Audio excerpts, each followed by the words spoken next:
Dan untuk mengetahui informasi terkini terkait penetapan Erjelino sebagai tersangka, kita segera bergabung dengan reporter Tezar Aditya dan juru kamera Said Kutub langsung dari gedung KPK Jakarta. Iya, Tezar, apakah sudah ada informasi kapan KPK akan memanggil Erjelino?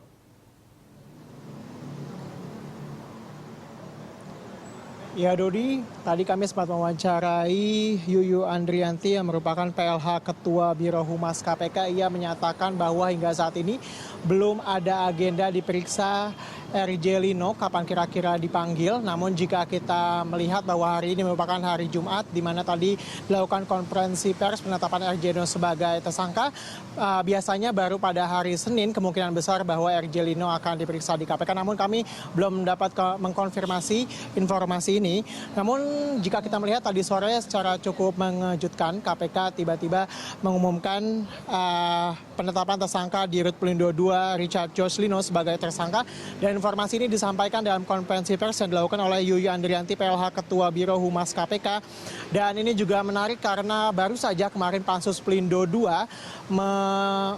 membacakan rekomendasi untuk diturunkannya di Rut Pelindo II Erjelino ini di dalam sidang paripurna. Namun KPK sendiri menyatakan belum mendapatkan rekomendasi itu dari Pansus Pelindo II.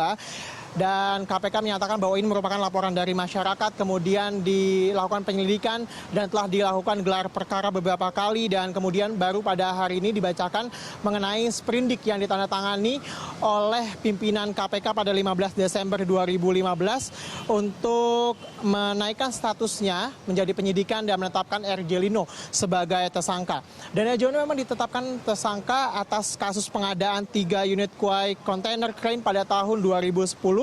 Dan memang telah ditemukan 2 alat bukti yang cukup untuk menetapkan Erjelino sebagai tersangka.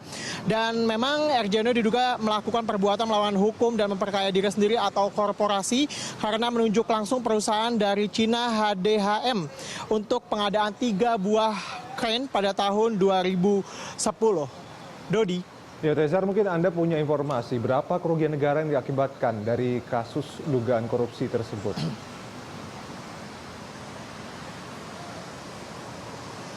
Ya Dodi, hingga saat ini memang KPK belum memberikan informasi mengenai kerugian negara secara fix yang dikeluarkan oleh KPK. Namun dugaan sementara ini KPK menyatakan 60 miliar yang merupakan kerugian negara. KPK sendiri masih menghitung terkait dengan kerugian negara ini. Namun terkait dengan kemungkinan adanya tersangka lain, hingga saat ini KPK memang selalu membuka kemungkinan untuk adanya tersangka lain kasus ini karena masih sedang dilakukan pengembangan dan juga penyidikan lebih lanjut.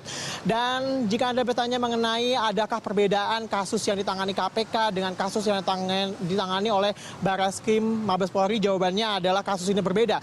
Karena kasus yang ditangani oleh Barreskrim adalah pengadaan 10 unit mobile crane pada tahun 2012 dengan nilai berkisar 45 miliar rupiah.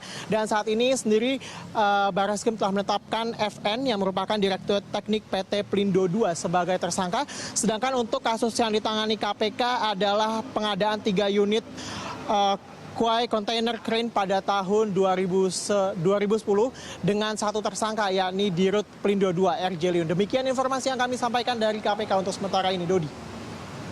Baik, Tezar, terima kasih atas laporan Anda. Itu tadi Tezar Aditya dan juru kamera Said Kutub melaporkan langsung dari gedung KPK Jakarta.